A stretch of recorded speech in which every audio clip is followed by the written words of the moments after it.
Salut à tous, j'espère que vous allez bien. On s'était arrêté ici, dans Tintin en Amérique, et on va voir la vignette suivante. D'accord? Donc c'était le bulletin d'information, c'était pour utiliser un anglicisme, les news, d'accord? Et ça parlait de la journée d'hier. Donc 24 banques ont fermé leurs guichets, 24 banquiers ont été arrêtés, on a kidnappé 35 bébés. Le bulletin continue, et là il y a encore ce mot qui, je vous rappelle, est vraiment un mot très très raciste.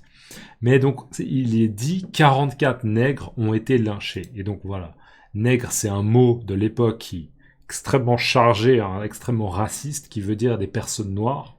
Donc il y a 44 personnes noires qui ont été lynchées. D'accord? Et là, c'est la même idée, le lynchage, ça veut dire qu'on a puni ces personnes sans jugement, sans que la justice ait pu faire son travail. D'accord? Donc ça veut dire que peut-être que ces personnes noires avaient été accusées d'avoir fait quelque chose, ou bien, vu ce qui se passe, peut-être simplement que certaines personnes ont dit « Ah, on va simplement les tuer, d'accord? On va simplement les lyncher, juste par cruauté, juste parce que les gens sont cruels. » On ne sait pas exactement. Donc voilà, 44 nègres ont été lynchés. 150 gallons d'eau. Alors, des gallons d'eau, un gallon, c'est simplement une unité de mesure pour les liquides. D'accord? Donc, 150 gallons d'eau de Javel. L'eau de Javel, c'est quoi? L'eau de Javel, c'est un liquide, un produit chimique qu'on utilise pour laver les choses qui sont vraiment sales. D'accord? L'eau de Javel, c'est quelque chose qui sent très très fort. Ça a une odeur vraiment, ça sent très très fort et c'est aussi très très toxique. D'accord? Si vous buvez de l'eau de Javel, à mon avis, vraiment vous terminez à l'hôpital. C'est très très toxique et c'est aussi très très mauvais pour les yeux. Si vous mettez de l'eau de Javel sur les yeux, aïe aïe aïe aïe aïe. D'accord? Ça s'appelle de l'eau de Javel en français. Voilà, ça a une odeur très forte, c'est fait pour nettoyer quelque chose qui est très sale, d'accord? Et donc, 150 gallons d'eau de Javel champagnisée. Alors, dans champagnisée, on a champagne. Donc, ça veut dire que c'est une eau de Javel à laquelle on a rajouté du champagne. Comme si on voulait lui donner un parfum de champagne. Là, encore une fois, je ne comprends pas vraiment ce qui est dit et j'ai besoin de votre aide. N'hésitez pas à me donner votre interprétation de cette situation parce que je trouve ça étrange, j'ai du mal à comprendre. Mais donc il y a 150 gallons d'eau de Javel champagnisée, donc de l'eau de Javel à laquelle on a rajouté du champagne, ou on a rajouté un parfum de champagne, qui ont été saisis par la police. Et saisir quelque chose, ça veut dire que les policiers arrivent à un endroit et ils disent « Oh, regarde, il y a ça !» D'accord? Typiquement, généralement, la police, elle saisit de la drogue. D'accord? Si la police... Ils sont au commissariat. Le commissariat, c'est un peu là où tous les policiers travaillent. Ils sont au commissariat, ils reçoivent un appel. Oui? Quoi? Un trafic de drogue? Ah, vous avez des preuves? Vous êtes sûr qu'il y a un trafic de drogue? Incroyable. Et vous connaissez l'adresse? Ah, d'accord, c'est le 11 rue, 11 rue de l'Avenue de France. D'accord, on y va. Et là, les policiers, ils arrivent au 11 rue de l'avenue de France, par exemple, et ils vont dans un appartement, ils ouvrent, et là, ils voient des gens, des gangsters, avec énormément de drogue.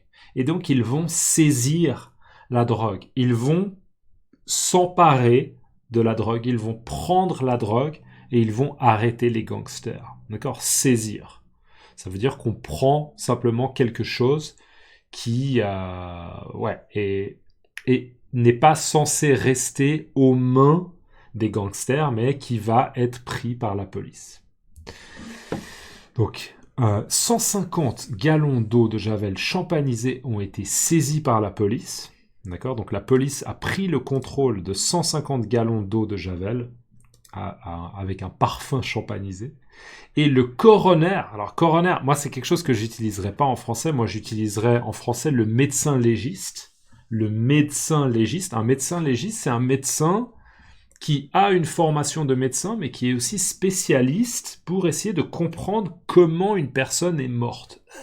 D'accord? Les médecins légistes, ils arrivent un peu sur les lieux des crimes, et c'est un peu comme des détectives, même médecins, et ils observent un peu, ah, cet homme est mort, mais regardez, là, il y a des traces, donc peut-être qu'il y a eu un affrontement, peut-être qu'il y a eu un combat, d'accord, avant que la personne meure. Ils essayent d'analyser ce qui s'est passé avant la mort d'une personne. D'accord? Médecin légiste. Un médecin légiste.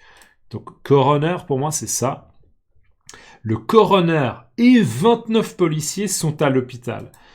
Donc, je sais pas du tout ce qui s'est passé là, et encore une fois, je vais réutiliser cette expression. C'est difficile pour moi de m'aventurer dans une hypothèse ou dans un scénario possible, parce que ça me paraît un peu farfelu. Farfelu, si jamais, je vais juste vérifier l'orthographe, mais farfelu, ça veut dire que c'est un peu étrange, un peu bizarre, d'accord? Farfelu, farfelu. Farfelu, c'est une personne ou une chose des personnes ou des choses qui sont étranges, excentriques ou un peu folles de manière amusante. Ça peut être un peu rigolo, d'accord? Ça peut être un peu drôle. Mais j'ai l'impression que ce bulletin d'information, il est fait pour être un petit peu absurde, un peu bizarre, un peu farfelu. D'accord? Si vous aimez bien ce nom, mettez-moi le mot farfelu dans les commentaires. Si jamais farfelu, c'est F-A-R-F-E-L-U-S. F-A-R-F-E-L-U-S. Farfelu. On ne prononce pas le S à la fin. Donc voilà. Et on voit en fait que le shérif, visiblement, est en train de boire. On voit qu'il a le nez un peu rouge. Ok, il est peut-être déjà un petit peu ivre. Il est déjà un petit peu... Oh là là, je suis bien là, je suis confortablement assis, je bois de l'alcool. Oh, c'est agréable, d'accord. Il boit un petit peu d'alcool et il écoute le bulletin d'information. Et là, on entend encore « Nous apprenons à l'instant que le fameux bandit Pedro Ramona a été arrêté au moment où il essayait de franchir la frontière. Il a avoué être l'auteur du vol commis dernièrement à la Banque de l'Ouest. »« By Jove! Et alors l'autre, celui qu'on est occupé à lyncher, il est donc innocent, pourvu que... » Donc là, qu'est-ce qui se passe? Le bulletin de news, il vient de donner des statistiques qui, selon moi, sont un petit peu pas évidentes à comprendre, c'est un peu difficile à comprendre. Et on apprend à l'instant, donc ça veut dire qu'il y a une news, d'accord, il y a une information, une news, encore une fois, c'est un anglicisme, mais c'est beaucoup utilisé, mais il y a une information très très récente, on vient de transmettre cette information, d'accord? Il y a des gens qui ont dit « Ah, on a une nouvelle, il y a quelqu'un qui a été arrêté. » D'accord? Donc, on apprend à l'instant, là, maintenant, tout de suite, que le fameux bandit Pedro Ramona, donc c'est un bandit, c'est un gangster, et il est fameux parce qu'on n'arrête pas de parler de lui. Visiblement, Pedro Ramona, le Pedro, celui qu'on a vu il y a quelques vidéos, c'est un gangster qui est assez connu. Visiblement, c'est pas la première fois qu'il fait un braquage, c'est pas la première fois qu'il effectue des actes criminels, qu'il commet des actes criminels, d'accord? C'est pas la première fois. Donc nous apprenons à l'instant que le fameux bandit Pedro Ramona, le fameux gangster Pedro Ramona, a été arrêté. Il a été arrêté. Ça veut dire que la police a dit « Les mains en l'air !» D'accord? Vous êtes en état d'arrestation. Je vous arrête. D'accord? Il a été arrêté exactement au moment, d'accord? Au même moment où il essayait de franchir la frontière. Et j'imagine, comme Pedro Ramona, je pense que dans l'histoire, il est mexicain, ou en tout cas, il vient d'Amérique latine ou d'Amérique centrale. Et je pense qu'il essayait de franchir, donc de traverser. Franchir, c'est traverser. Franchir une frontière. Traverser une frontière. D'accord? Par exemple, entre le Canada et les États-Unis. Franchir la frontière. Vous traversez la frontière. Donc, par exemple, vous allez du Canada aux États-Unis. Donc, il essayait de franchir la frontière entre les États-Unis et le Mexique, je pense. A été arrêté au moment où il essayait de franchir la frontière. Il a avoué. Quand on avoue quelque chose, ça veut dire qu'on dit « Ok, je vais dire la vérité et je vous explique ce qui s'est passé. » D'accord? Avouer. Donc, un criminel qui avoue, ça veut dire qu'il dit « Ok, c'est moi qui ai braqué cette banque et qui ai tué cet homme. C'est moi qui l'ai fait. » D'accord? Le contraire, c'est nier. Nier, c'est dire « Non, non, c'est pas moi. Non, ce n'est pas moi. Je nie. » Nier. Mais là, il a avoué. Il a dit « Ok, c'est moi. Je reconnais que c'est moi. J'admets que c'est moi. J'avoue que c'est moi. » Ok, reconnaître, admettre, avouer. Il a avoué être l'auteur du vol. L'auteur, on peut être l'auteur d'un livre, d'accord? On écrit un livre, on est l'auteur d'un livre, d'accord? Hergé, c'est l'auteur de Tintin. Donc être l'auteur, mais être l'auteur d'un vol, ça veut dire que c'est nous qui avons fait le vol, qui avons effectué le vol, d'accord?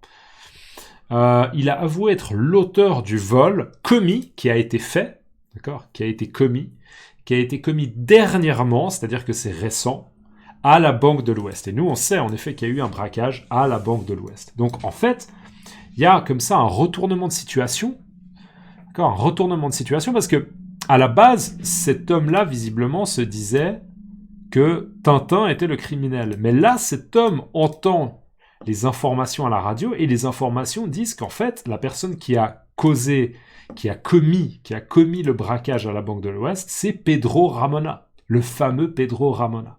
Et donc il dit by Jove, je ne sais plus exactement l'origine, mais by Jove c'est simplement pour moi un équivalent de mon Dieu, d'accord, mais bien sûr pas en français, plutôt en anglais.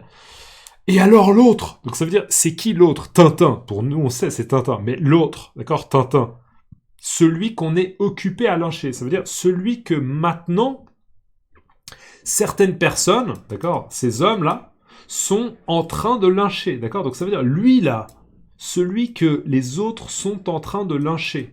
D'accord? By Jove! Et alors, l'autre, celui qu'on est occupé à lyncher. D'accord? Le on, c'est un peu un on impersonnel pour dire que les habitants de notre ville sont occupés à lyncher. D'accord? By Jove! Et alors, l'autre, celui qu'on est occupé à lyncher. On est en train de le lyncher. On est en train de le pendre sans lui avoir laissé une chance de s'expliquer ou sans avoir utilisé la justice. Sans avoir fait appel à la justice pour le juger.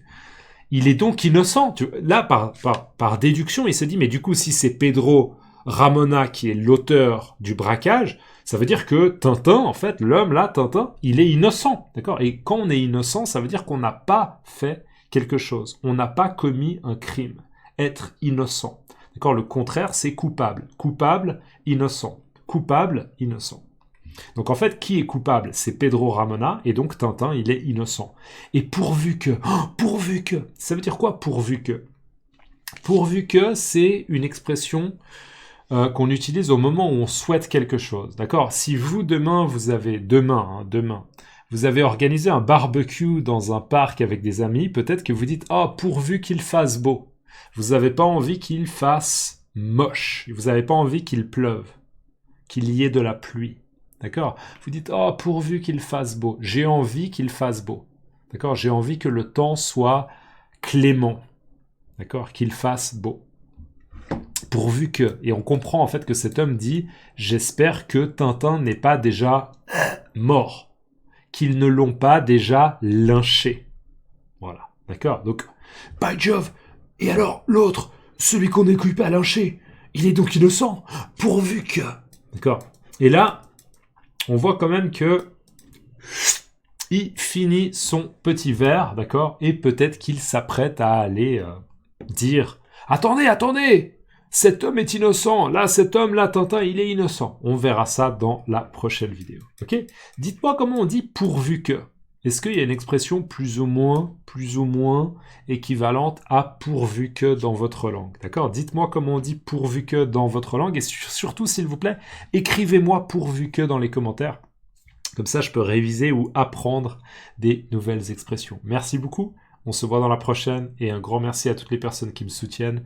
N'hésitez pas, il y a les liens dans la description. À plus. Ciao.